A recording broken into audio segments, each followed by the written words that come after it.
London. Sir has obtained his PhD in physics from SV University, Tirupati in 2009. With 23 years of experience in teaching and research and 4 years of postdoctoral research experience in South Korea and Portugal, he is recognized as distinguished researcher in physics. Sir's research area include material science, condensed matter physics, rare earth spectroscopy and photonics. Sir has published more than 100 research papers in internationally reputed SCIE journals. He has a deliberate research contributions and earned more than 3,000 citations with G index of 55, Z index of 29.5, H index of 34 and I-10 index of 66. Sir has participated in over 50 national and international conferences and seminars. Even Sir is a reviewer for several internationally reputed scientific journals. Sir has successfully completed 2 funded research projects supported by Sir, New Delhi and UCC. In addition, Sir has guided 2 PhD scholars in the field of nanophosphors and is currently supervising 2 more doctoral researchers. Even the ATAL-FDP coordinator, Dr. P. Sahab Khan sir, has got the PhD degree under the guidance of Jammu It's a pleasure to see both together at this place. Thank you very much sir for accepting our invitation. Now I request sir to take over the session. So today's topic is energy efficiency in nano white light emitting diodes. So these are the outline of my topic. We will discuss what are nanomaterials and why nanophosphors and necessity of white light, white LEDs, and I will give you a brief idea about the experimental techniques, how to prepare phosphor materials and various characterization technique also. And mainly in white LEDs they contains rare earth ions, so I will give you a brief idea about the rare earth ions also. And the main topic contains luminescence and photoluminescence, and these are the various processes while working the LEDs. So quenching, color perception parameters, luminescence efficiency, or luminescence decay, energy efficiency, and finally conclusions. See, first come to the nanomaterials, and you are well known about the nanomaterials. Almost I think everybody knows what are nanomaterials, why they exhibit different properties compared to the bulk materials. So nanomaterials means the materials that have size between 1 to 100 nanometers in any, at least any dimension. Such materials are known as nanomaterials. So here, because of their nanoscale size, they exhibit quite different properties. Say for example, physical, chemical, optical, electrical and mechanical properties. The reason behind these quite properties are high surface area to volume ratio and quantum confinement. So these are the characteristic features of nanomaterials for their extended properties. See, first I will give surface to volume ratio. So when you take a bulk material, it has some size. Suppose that it is divided into subparticles, then due to the increased number of particles, the surface area increases. So that is the one of the key property of the nanometer. So as we go to the nanoscale, then surface area to volume ratio increases. And quantum confinement. So this is another quantum mechanical property. So when the size of the particle lies in the scale of atom or subatomic level, then the size is almost close to the de Broglie wave associated with the particle. So that property is called quantum confinement. So we are well known that materials means this is when material is reduced to nanoscale, then as it is a material, it has some mass, that is called material particle. And when a material particle in motion, according to quantum mechanical principles, if any material particle in motion passes a wave, that is called de Broglie wave, or sometimes they are known as matter waves. So when the size of the particle is reduced to subatomic level, then the wavelength of the de Broglie wave associated with that particle is almost close to the size, and that property is called quantum confinement. So these two properties are helpful for the extended properties of the material, and due to these properties, the nanomaterials exhibit high strength, improved reactivity, enhanced conductivity also. Here I have given some examples for different types of nanomaterials. So nanomaterials are classified into four types: 0 dimension, 1 dimension, 2 dimension and 3 dimension. So here, according to the definition, nanomaterial means a material having size 1 to 100 nanometers in any dimension. So when we take quantum dot, so its dimension along x, y, z directions, the size is less than 100 nanometers. So that's why they are called as 0 dimensional materials. When you take 1 dimensional case, so it is a carbon nanotube. So carbon nanotubes are designed using graphene layers. So graphene layer means it is a 2D material, but when a graphene layer is rolled into cylinder, seamless cylinder, then with a size diameter of the tube less than 1 to 100 nanometers, then that can be treated as 1 L. So here you can get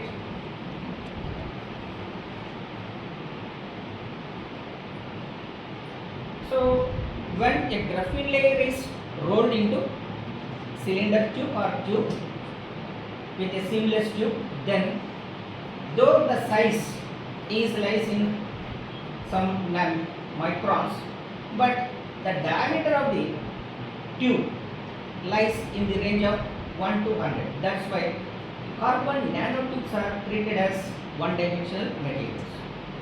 See thin films. So in case of thin films, though the size, length and breadth wise, they have some values, and thickness is in some microns, but since the thickness of the film is lies in the 1-dimensional or 1 to 100 nanometers, the electron behavior is allowed in 2 dimensions. In a plane, the behavior of electron or the motion of electron is allowed in 2 dimensions. So that's why thin films can be treated as 2D materials. And 3D materials, when a number of nanomaterials are agglomerated, that agglomerated bulk material is called 3D material. So these are the types of materials. And coming to our topic, LEDs. So nowadays the current LED technology purely depends on the phosphor technology or phosphor materials. So that's why phosphors? So inorganic nanophosphors play a key role in solid state lighting technology because of good working efficiency, thermal stability, chemical durability, extremely high absorption of rare earth ions concentration, and environmental friendly synthesis. So because of these key features, nanophosphors play a key role in solid state lighting. And another one is the fast growing phosphor technology motivated to fabricate innovative materials because the nanophosphorus based LEDs minimize the use of electric power and to produce light with enhanced optical properties. And now we will discuss necessity of white LEDs.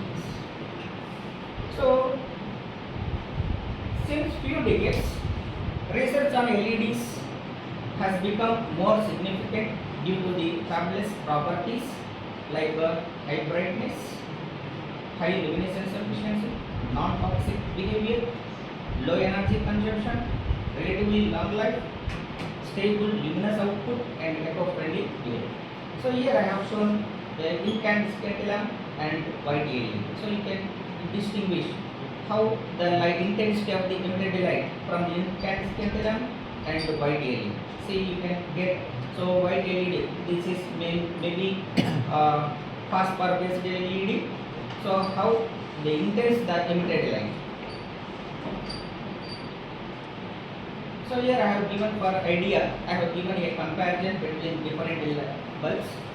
So in this diagram, an incandescent bulb is there, compact fluorescent lamp, and light emitting diode. See, from the Google search, I collected that data. So when we use an incandescent bulb of 60 watt, so the energy saved, so maybe it is zero energy saved.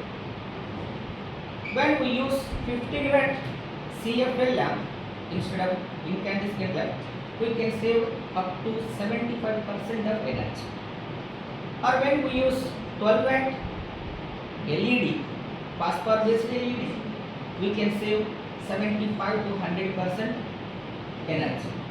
And coming to the cost, so the incandescent bulbs cost around $4.80 US and 15 watt CFL bulbs cost around $1.20, whereas phosphor based white LEDs cost just $1. Coming to the lifespan of power thing, and it is usually expressed in percentage. And the key energy efficiency matrices are luminous efficacy, external quantum efficiency, sometimes it is called external quantum EM, and internal quantum efficiency or internal quantum yield. So your efficiency sometimes it is expressed in terms of quantum yield also. So now luminous efficacy, it is one of the most important metrics used to evaluate the energy efficiency of the white LEDs. And the luminous efficacy measures how efficiently an LED converts electrical power into visible light. And luminous efficacy is the amount of visible light produced per unit electrical power consumed. And I already told, higher the luminous efficacy, more will be the light power, the intensity of the emitted light. And this is the expression for the calculation of luminous efficacy. So luminous efficacy is the rate of luminous flux to the electric power.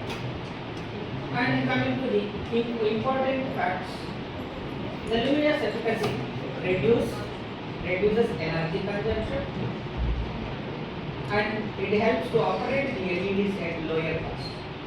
And luminous efficacy minimizes the heat energy generated, and it contributes to longer devices life. So higher the luminous efficacy, more will be the lifetime of the LED. So that's why we already studied. So compared to the lifetime of the incandescent bulb is just 1000 hours, but whereas LEDs fabricated using nanophosphorus is 50,000 hours. The lifetime is more. And nano white LEDs achieve higher luminous efficacy than conventional LEDs. See, here I have shown the luminous efficacy values for different bulbs. So incandescent lamp, the luminous efficacy is 10 to 17% only, and halogen lamp it is 50 to 25. CFLM it is 50 to 70. Conventional white LED it is 80 to 150, whereas nano white LED more than 200%.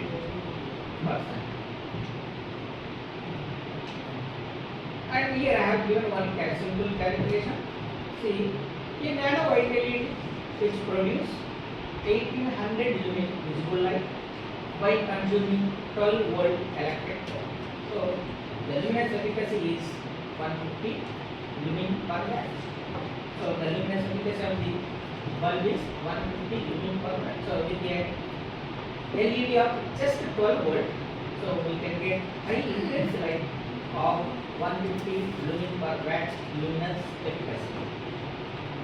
And some factors affecting the luminous efficacy are quality of the nanomaterials used, quantum efficiency of the emitter, phosphor or quantum dot conversion efficiency, thermal management, optical extraction efficiency, driving current and operating temperature.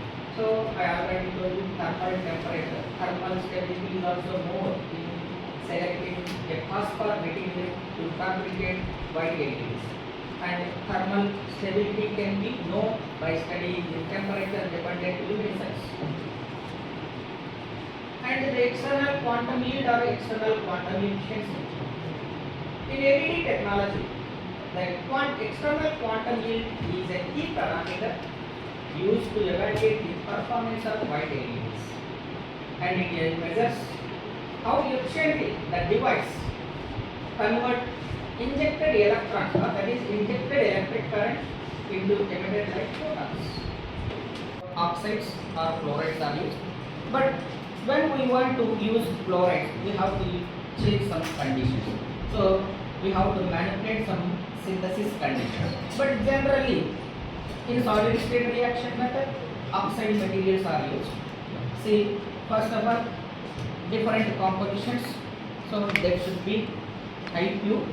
So better to use high pure materials, and all the materials were taken into their stoichiometric amounts, and they will be grinded using any volatile material. So here ethanol or acetone, these are the volatile materials, and these materials are used to get homogeneous powder.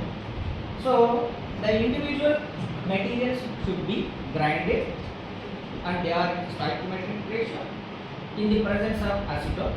Then we will get homogeneous powder, and that homogeneous powder should be heat treated to eliminate some carbon contents or some water content, also humidity, etc.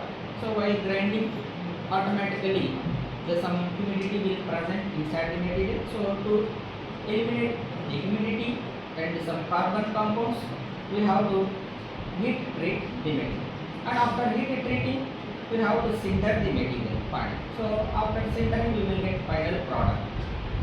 But the only disadvantage is, in case of solid state reaction method, the materials, the outcome of the phosphor may be in nano or macro scale. So, but in majority case, we will get nano materials. But in some cases, depending upon the way of synthesis, way of grinding, we will get bulk materials also. So that is the disadvantage of solid state reaction method. And another one is the co-precipitation method. So in that is various steps involved in the co-precipitation method. So usually co-precipitation method gives the outcome in nanoscale, because initially the precursor materials are dissolved into various solvents, and all solvents are mixed together in stepwise state. So when we mix the solvent solutions, we get precipitate, and that precipitate should be washed with water number of times using through ultrasonification method, and finally after sintering we will get final product. This is co-precipitation method. And here I have shown combustion method, solvothermal method, and solvent method. Combustion method, but we require some material. So like usually nitrates are used to fabricate the phosphor materials in combustion method. See here the metal nitrates with some fuel. So here fuel acts as intermediate. So we must require a fuel, and that is using hot plate we have to get a homogeneous solution, and that homogeneous solution, after that when we rise the temperature, then automatically combustion process takes place.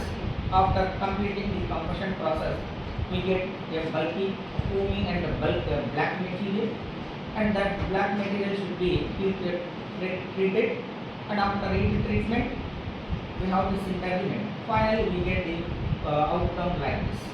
That is the quick combustion method. But here solvothermal method and sol-gel methods are almost close, similar steps, but process is different. But in solvothermal method we use some chemicals. See, solvothermal hydrothermal method is there other, but the solvothermal and hydrothermal methods are similar. But the only difference between the two methods is in hydrothermal method we use double distilled water, whereas in solvothermal method we use some solution, chemical solutions. That is the only difference between solvothermal and hydrothermal methods. In thermothermal method, these are the various steps involved, and this is the sol-gel method. But in sol-gel method we require various materials. So in sol-gel method we use some intermediate materials, say for example citrate. In majority cases we use citrate, but we can use other materials as intermediate materials.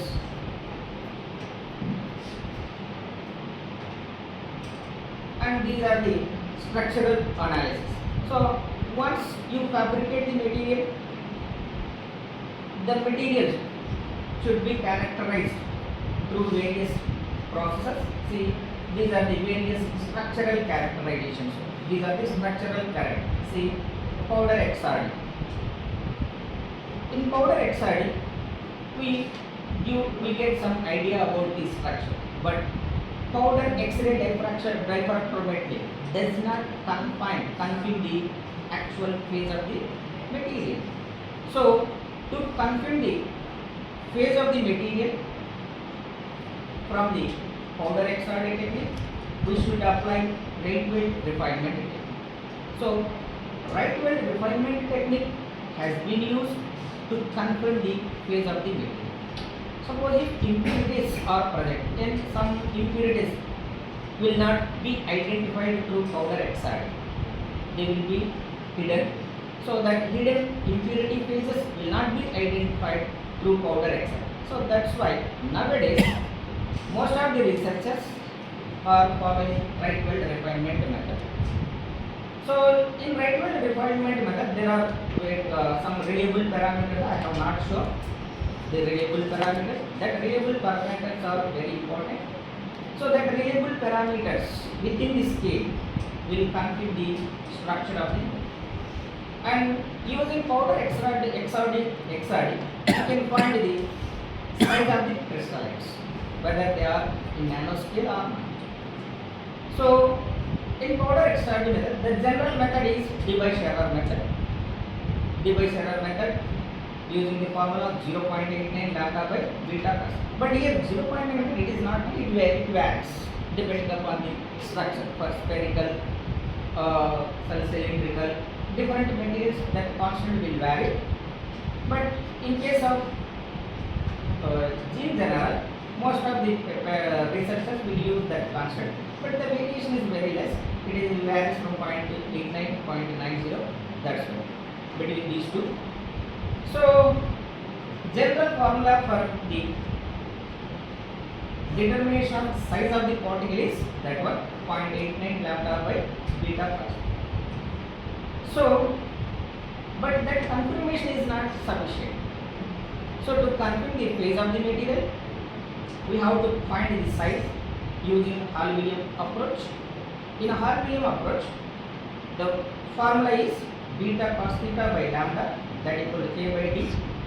plus 4 epsilon sin theta by lambda. Here lambda is the wavelength of the X-rays used, and beta is the full width at half maximum, theta is the angle corresponding to peak point of the X-ODP, and epsilon is the strain, how much strain produced in the material.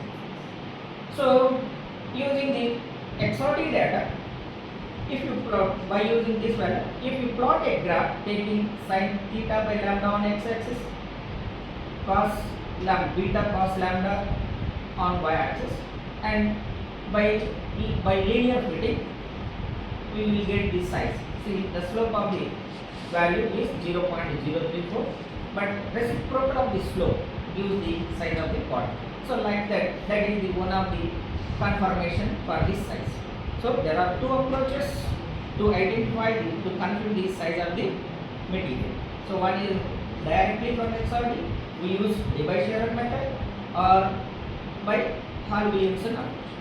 But nowadays some scientists are not accepting these values, so they are asking some TEM analysis, transmission electron microscope technique. So TEM analysis is the another confirmation for this size. So using TEM analysis we can get the size. See, here I have shown SEM and TEM. The first here this is the SEM image of the material, and that is the next one is the TEM image. So in TEM image we can find the size using some softwares. Using some software we can find the size. So that is another confirmation for the size of the part.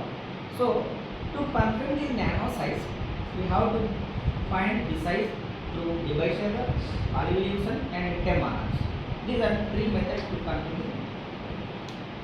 And another one is the, so when we fabricate a material, various structural bonds are present, so that are responsible for the optical properties of the material. So bonds means different bonds will exhibit different properties, but as our discussion is restricted to optical, so we have to identify the various structural bonds that are responsible for the optical properties of the materials. So that's why we have to do FTIR, Fourier transform, infrared analysis, spectral analysis. But only FTIR is not enough to confirm the various structural bonds. So that's why we have to go to another technique, that is Raman. Raman analysis is the confirmation for the various structural bonds present in the given material. So here FTIR and Raman, these two spectroscopic methods are used to confirm the various structural bonds present in the material. And I already said SEM is used for surface morphology. So in case of lighting applications, the surface morphology is very important. So in the surface, to get the idea about the surface morphology, we have to use SEM or FTSEM. These are the two techniques to get the information regarding the surface morphology. So if the particles are agglomerated, the agglomerated particles are not advisable for enhanced optical property. So higher the agglomeration, low will be the emission efficiency. So agglomeration is not advisable for the good optical property. So the material should be less agglomerated. So that's why SEM or FTSEM are used to know the surface morphology, whether how much agglomeration is present. And that agglomeration can be identified by calculating the size of the particle. Here crystallite is different, particle is different. A group of crystallites are agglomerated, that is called agglomerated particle. So that's why SEM and FTSEM are useful to know the surface morphology. And EDAX, electron EDAX material is the another one of the spectroscopic technique used to confirm the constituent elements. Suppose whether the given constituent elements are present or not in the material, To get the idea about the conscience elements, we have to go to AICTE analysis. So AICTE analysis gives the identification of very conscience elements, but only AICTE is not sufficient. So for the identification, confirmation of the elements present, we must go to XPS, X-ray photoelectron spectroscopy. So XPS and AICTE are used to confirm the various elements present in the material. And HRTEM is used to estimate the interplanar space. So to calculate, to estimate the various properties, the interplanar spacing is important. So that's why the interplanar spacing can be observed using HRTEM, high resolution transmission electron microscopy technique, that is, and SAED techniques. So SAED technique is selected area electron diffraction technique, that is used to know the lattice spacing as well as HTL plates. So this information can be obtained from the SAED technique. So these are all comes under the structural analysis. So if you prepare a passport, these are some certain kind of spectroscopic techniques, but better to go for other techniques also, but all are highly expensive. Temp material nowadays for a single material, single temp image, they are charging nearly 8,000 plus 18% GST. So it is highly expensive analysis. So that's why like private colleges, it is very difficult to characterize the materials. So, and these are some of the optical properties, general properties. Generally, the optical properties are DRS, diffused reflectance spectral analysis. The first one is the diffused reflectance analysis. So with this spectroscopic analysis, we can get whether the radiant active ions are present or not. So see, that is the DRS spectra of erbium ions, doped strontium gadolinium phosphate phosphor, and that results are published in scientific reports in year 2026. So DRS spectral analysis helps us to know whether the radiant active ions are present or not. So this is another confirmation for the uniform distribution of the radiant ions, whether the radiant active ions are uniformly distributed or not. If they are distributed uniformly, you will get exhibit the characteristic absorption peaks. And from the DRS spectra, we can find the energy band. It may be direct or indirect. But using Tackus plots, we can find the both direct and indirect band gap. So among these two, the higher value should be taken into consideration. If for a given phosphor, if the direct band gap is higher amount, then we can consider that value. So that materials are useful for direct band gap solution. Or in otherwise, if the indirect band gap is higher, that material should be useful for indirect band gap. Say for example, direct band gap materials are used for optical properties. So indirect materials are useful for amplification purpose. All physicists know the properties and use of direct band gap and indirect band gap materials.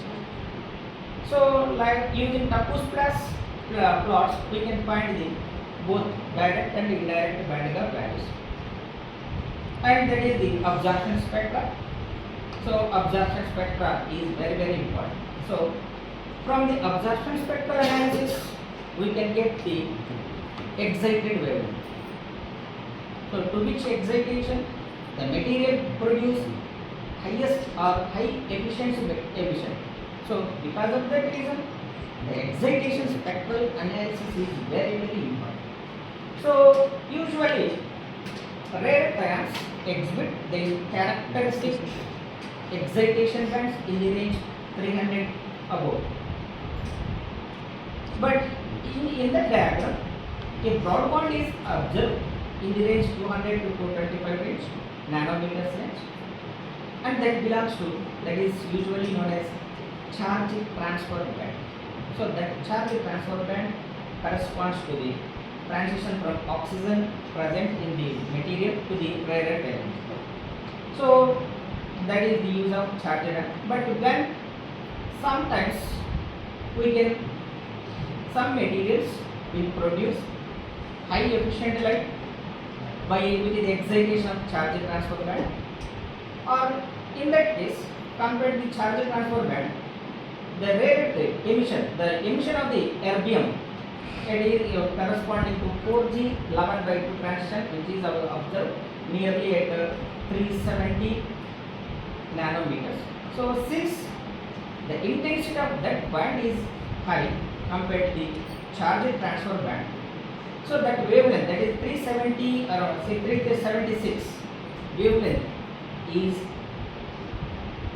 better to produce high efficient light from the prepared material. So that is the excitation spectra. Excitation spectra is nothing but the absorption one.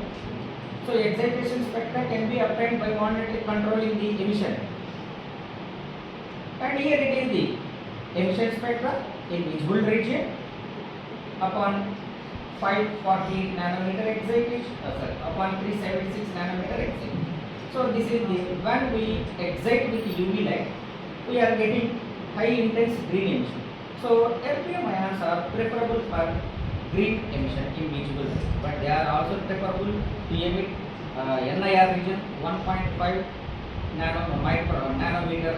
microns wavelength also, but in that is NIR applications.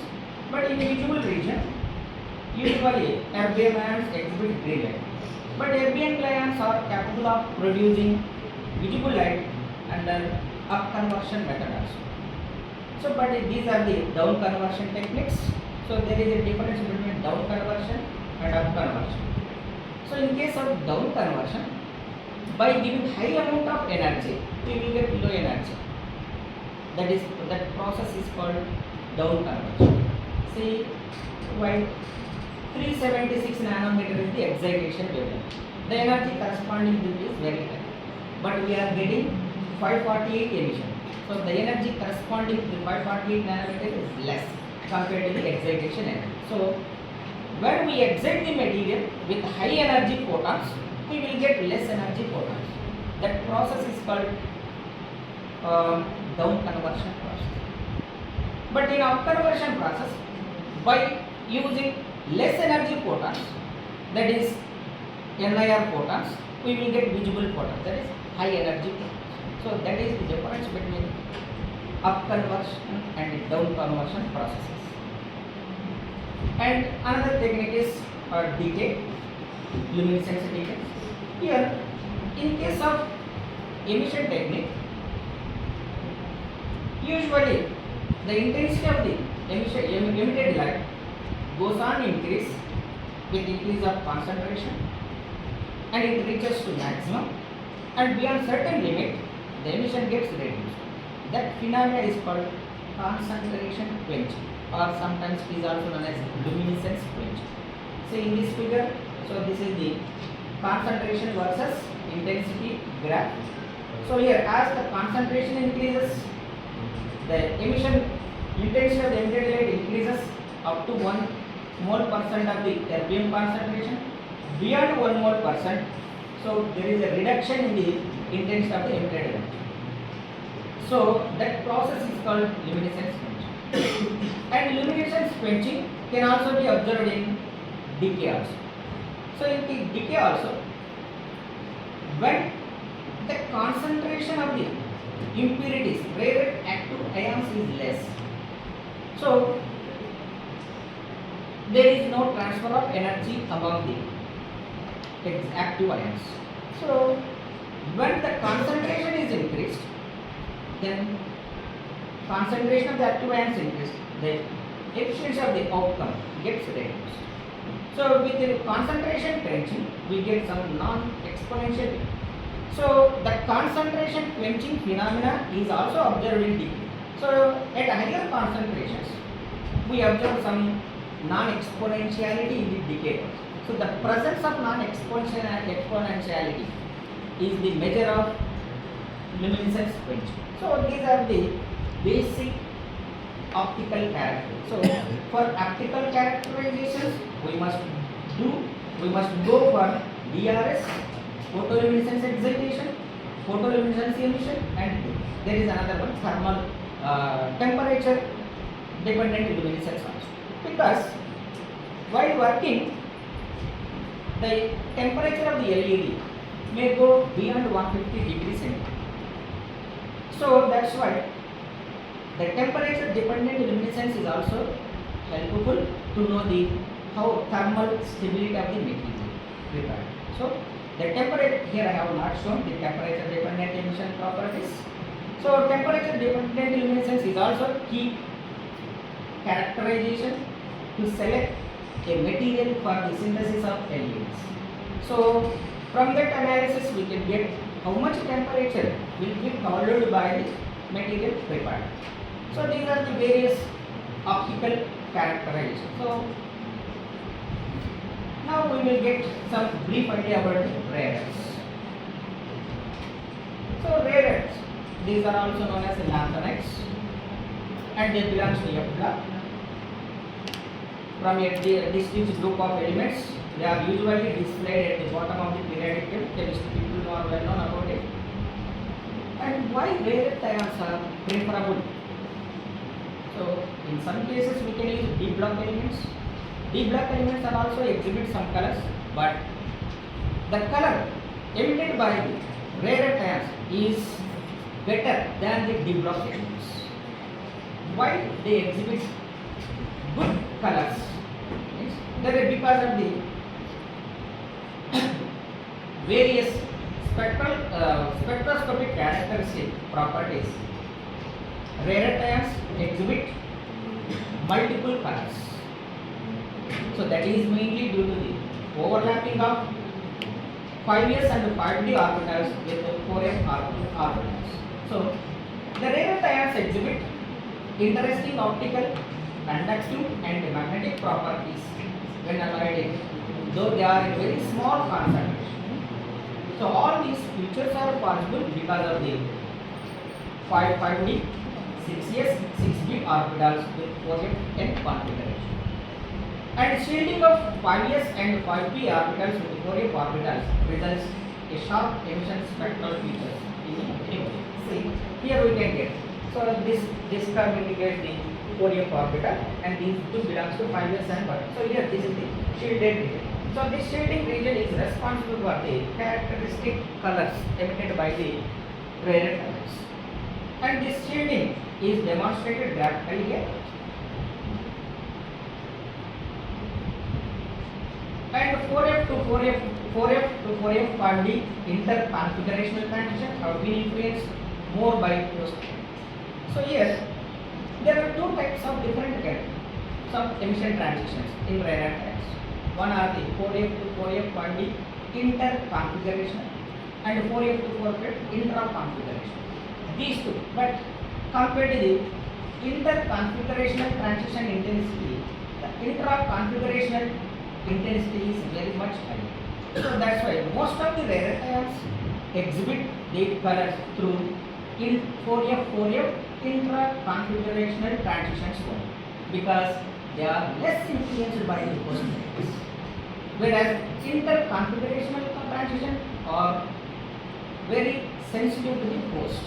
That means they are highly influenced by the lattice environment.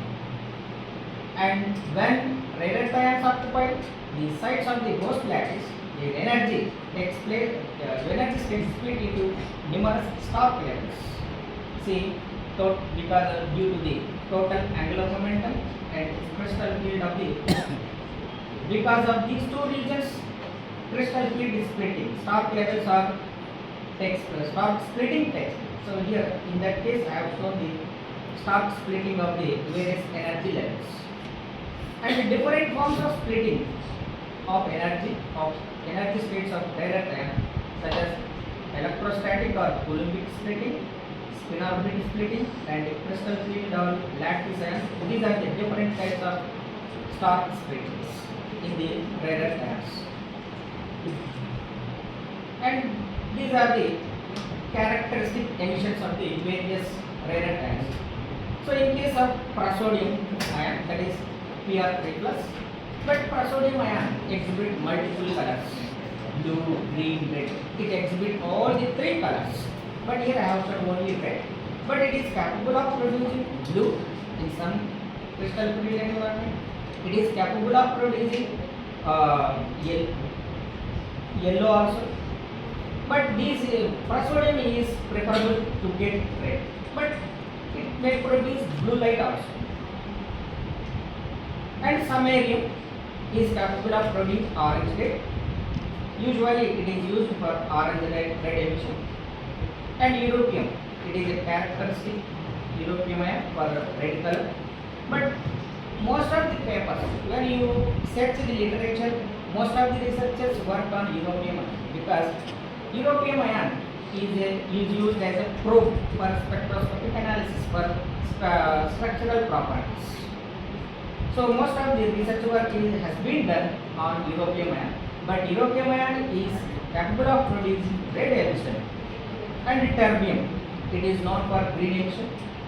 Dysprosium, it can produce either blue or yellow depending upon the phosphor material used, phosphor host used. But in some cases, the dysprosium alone produce white light, but that is a rare condition. In rare cases, the dysprosium ion alone produce white light, but it is in majority of the host lattices, it produce yellow, but in some cases it produce blue. But it is mainly used for yellow emission. But depending upon the lattice environment, it is used for either blue or for white light also. And holmium is another rare earth ion that is meant for green. And terbium we already discussed right just now. So that is also for green light in visible image. And thulium is used for blue. So these are the various colors from the various rare earth ions. Now we will discuss what is luminescence and what is photoluminescence. So there is a difference between luminescence and photoluminescence. So luminescence involves absorption and emission of radiation. See, here in the diagram I have shown that is the potential energy curve. In terms of potential energy curves, I have shown the emission and absorption process. So that process is called luminescence. So luminescence, it involves absorption and emission of radiation. So luminescence is different types. So chemiluminescence, electroluminescence, like that. There are different types of luminescence.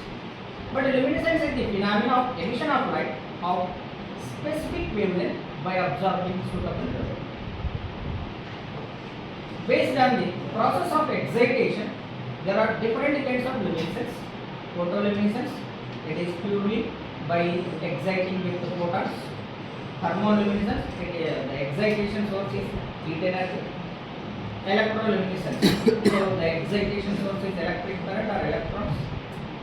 Bioluminescence, the excitation source is biochemical reactions. Chemiluminescence, excitation source is chemical reaction. And mechanoluminescence, excitation source is mechanical energy. So depending upon the excitation source, the luminescence is different types. So now we are going to discuss about the photoluminescence only. We are not going to discuss other types of luminescence. So that's why I told there is a difference between luminescence and photoluminescence. So photoluminescence means it involves photon excitation only. So the process of photoluminescence includes fluorescence and phosphorescence. Fluorescence means emission of light takes place in a quicker rate. So when we excite the material with light photons, they immediately emit the light. That process is called fluorescence. in fluorescence, the materials exhibit light instantly, immediately. Once the excitation source is switched off, if the interacting photons is stopped, the emission will also stop. So until we excite with photons, we will get light. Once the excited photons are stopped, we will not get light. That phenomena is called fluorescence. Coming to the phosphorescence, the emission of light takes place slowly in seconds, hours, or days, sometimes days together. That process is called phosphorescence. In case of phosphorescence, the materials are capable of producing even though the excitation source is switched off. After switching off the excitation source, they can produce light up to certain time. So that is called phosphorescence. So here I will explain, give you a brief idea what is fluorescence.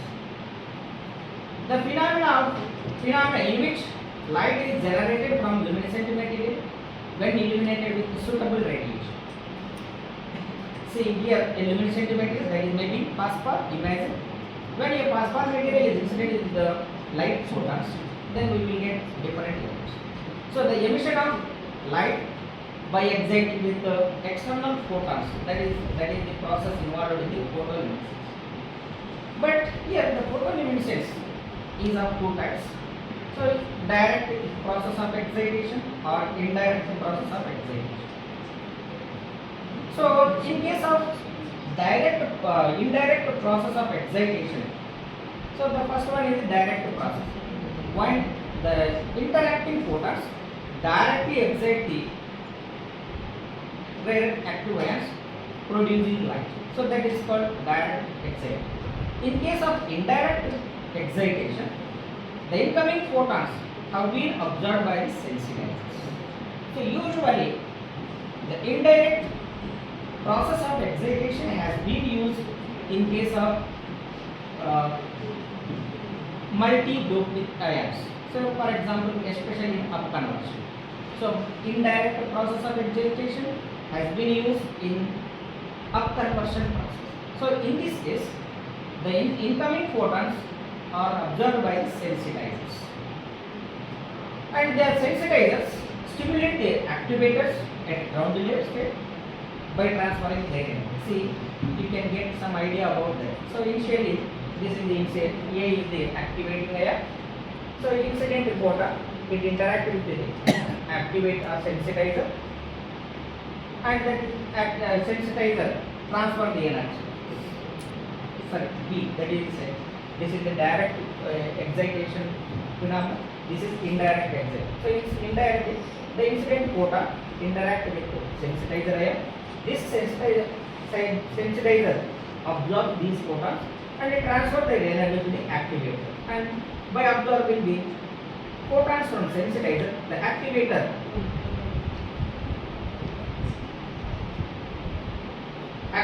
emits the light. So that is the process involved in the photoluminescence to indirect excitation.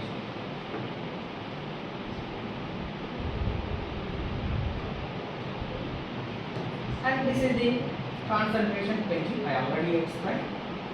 So concentration quenching, that means in case of high concentration dilution, so to select or to optimize the concentration of the rarest active ions, we have to do concentration dependent photoluminescence analysis. So here I have taken that graph shows the rarest concentration varies from 0.1 mole percent to 2 mole percent. So for different concentration, that is the emission spectrum. So according to that diagram, as the concentration of the rarest active ions increase, the emission of the emitted light also increases and reaches to maximum at a concentration of 1.5 mole percent, and beyond 1.1%, then there is a quench. That phenomena is called concentration quenching or luminescence quenching. The reason behind is, under low concentrations, the emission of light predominates the transfer of energy. the energy corresponding to the emission of light dominates the energy transfer among the various active ions. As long as the concentration increases, the energy transfer among the ions predominates the energy corresponding to the emitted light. So that's why we get concentration change. That is the phenomena involved in the concentration change. So at a lower concentration, the energy migration or energy transfer among the ions is less compared to the energy of the emitted light. When the concentration is increased, the energy migration or energy transfer dominates the energy corresponding to the emitted light. That's why we get quenching in the emitted light. So that is the principle involved in the quenching phenomenon. And at optimum concentration, that is preferable to design LEDs. So to optimize the concentration of a particular radiated ion in a given host, we have to perform the concentration dependent spectral analysis. So from that results, we will get the optimized concentration. So this is one of the key parameter in fabricating LED. So and color. So to know the color, what color we are getting, but actually the emission and excitation process are completed using spectrophotometers. While doing the experiment, we don't know which color is emitting. So to know the emitted colors, we have to calculate the various color perception parameters. So color perception parameters includes CIE coordinates. Using the CIE coordinates, we can calculate the color purity. How much color, percentage of color is present in the image. So color purity we can estimate, and CCT, correlated color temperature. So we already initially we discussed CCT plays a key role. So low CCT light is preferable for domestic applications. High CCT are preferable for industries and other scientific applications.